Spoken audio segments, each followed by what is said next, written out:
Usulalele iBeat Town Breakfast Show ku BSR FM 104.1 The Pumping Beat of Egazi. Singena ku #ChangeYourThoughts, Change Your Life. Ngimtshelile ngathi kutawufuna preach namuhla la anga preach ngale kuleli viki leliphelile. Akathi introduce that is thina sifuna imali. Kubungani angikwamukela la msakadweni mina kethu kunjani? I think vele ngiyabonga ukuthi kunjani ku Philile usithembisile waswena empilweni.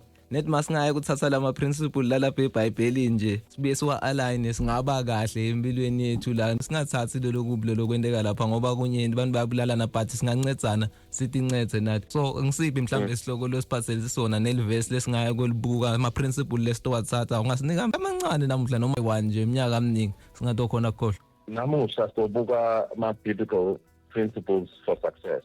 So lama principles lawa akayi-3 very short principles are easy to understand and qamuka from Genesis 1 verse 28 kulaba laba nema Bible laba checkako lama principles nje amagama la yi-3.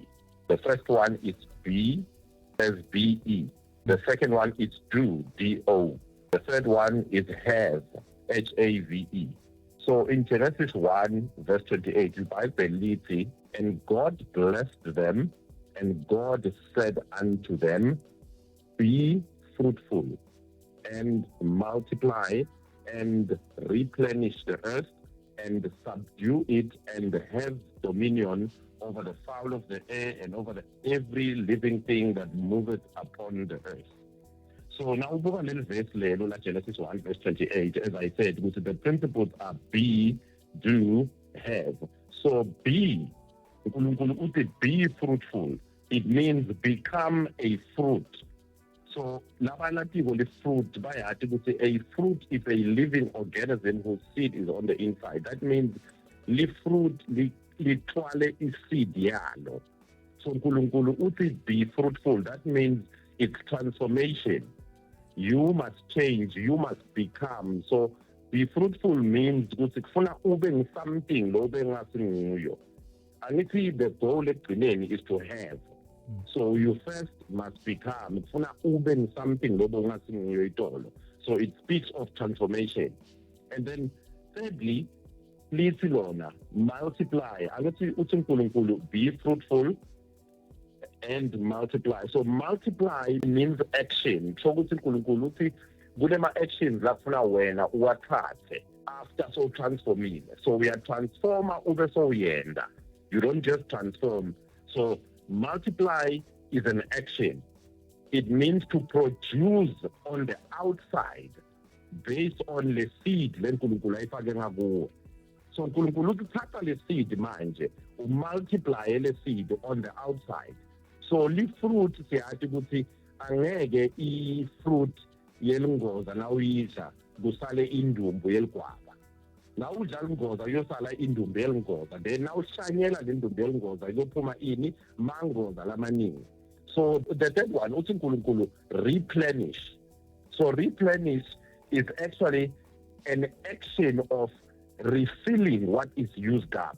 So angithi leli fruit uthi na ulidla lelingoza ulidla liyaphela lingoza mara indumbu yasala. So the action of refilling what is used up is ukuthi thatha le ndumbu ubuyele uyishanyele futhi. And then fourthly, uti subdue. Subdue is the action of overcoming or bringing under control wonke lama situation la around you. And then ekugcineni uti have dominion. So you can only have after so wendile, and utokhona kwenda after so ushintshile. Kusho ukuthi today angeke ukhone kwenda anything wena unless uqale uchinje. So something in you must change. Mhlambe it's your mindset that must change. So kufuna uqale ube something lobo ngasinguye kumbe ube umuntu lobo ngasinguye itolo kuze ukhone kwenda namuhla tento tanamuhla. So le tento tanamuhla ngito letobulethela lokulofuna ukwenda. So ngalama emagama kude umuntu lotophumelela emhlabeni angakendi. Ene kude umuntu lotowenda emhlabeni angakaqala wachinja. Yeah. The reason why abantu bahluleka kwenda ngilokuthi abakashintshe icala. Wena awusengathi convince ukuthi kufuneka ngicale ngitshintshe. Kanti uNkulunkulu zama kusifundisa ukuthi hambani niyofunda ukuthi li fruit linjani. li-fruit libambe i-seed yalo ngaphakathi. Wena na utothatha leli fruit ulidle namuhla ulicethe, ungathathi le-seed uyibisethe emhlabathini, thokuthi udle konke waceda kude lenye indlela yekuphinda utshale lokunye kusito khona kusha kusasa. So uthi na uvune namhla wadla wangasabiseki watshala ucedile njalo ngaleli fruit lakho, awunophinda ube nalamanye ama-fruit. And nokusalako lokuhle ngeli fruit is that wena uplanta i-seed yinye na uceda udla leli fruit leli, mara le seed leyo yotshala lamanye ama-fruit lama-hundreds or lama-thousands depending ukuthi i-seed lenjani yaleli fruit leyo wena uconsume lona. So longinako today ukuthi balaleli kude muntu lotothola anything empilweni kungakabi ne-action le ayendako yena, and kude muntu lotowenda angakaqali watshintsha kumbe waba convinced ukuthi ufuna kwenda. So namuhla ngithe athi ngibeke le foundation phasi so that understand ukuthi nasithubeka siyaphambili yonke into ito require i-transformation yakho, iphinde require tento takho. So la ungatransformi umendi angeke ukhone kuthola lo ufuna ukuba nako egcineni.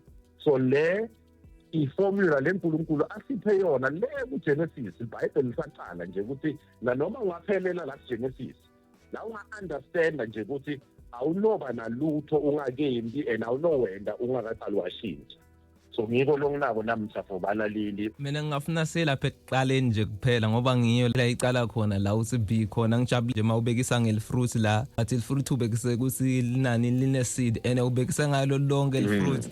Kunale sisho le ngisithole emhlabeni ukuthi umuntu uphuma ugodlile ngoba kude lo wathi ukuthi utoba yini la. Lokusho ukuthi sine singilama fruits njengoba ubekisile wena le mitimba yethu, but lokuthi bathi sigodlile ngile seed lesinayo le wabekisa ukuthi ke mase ngiachievile la ngiphinze ngibiyele ngihlanyela solo le seed ikhona ayikalahleki, solo angikalahleki mina. That's why egcineni siwa khamba lo mhlabathi emhlabathini, but solo yami iyasala.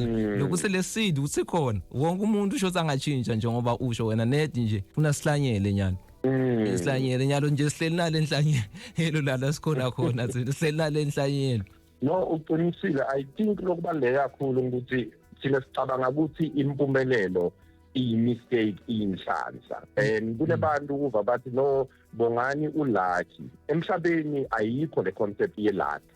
I-luck ligama lebantu labangadi ukudefine impumelelo bayibiza nge-luck. I-luck ifana nekuthi i-opportunity ithole umuntu lobeka prepared, sebani bathi ulucky, mara le opportunity ngafika ungasi prepared angeke ukhona ukuyisebenzisa le opportunity. So that means as muntu sala uready, and kuze ukuthi ube ready ungabuki ukuthi bongani wendani, ngibuke wena ukuthi uNkulunkulu yini le seed lekayifake ngaphakathi kwami. Ngijabule ukuthi uvete kuGenesis lendaba le ngicine nicedzile la, so nicala nini ku prayer gang, kucalwa nini Genesis kumbe asilungisele dasitshela la isukile ke la asambeni soba iprayer gang sicale kulona kuGenesis ngoba nyalo ngijabulile nje uyicale kuGenesis nathi la kumbe seyicala ngemsakatweni angani. Siyoqala mhla 6 July. So mhla 6 July iyaqala i-Bible study and prayer, i-available ku-YouTube na ku-TikTok.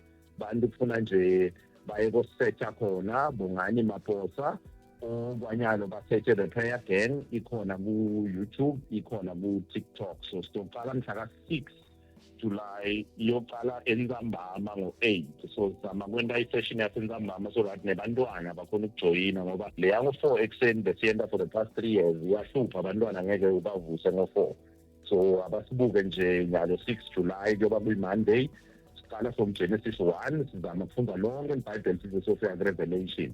Sibongile mina ngithi sitawumbana ngalokutaka. Ngibonge kakhulu Prince ubone langa lelihle. Ipitam breakfast ku 104.1 the pumping beat of figures lami libito ngi-Prince Vele. Ngibongani Maphosa ku #change your thoughts change your life ukutshela ukuthi ngowaphi ama principles longa wayuza eBhayibhelini kuze impilo yakho ihambe kahle.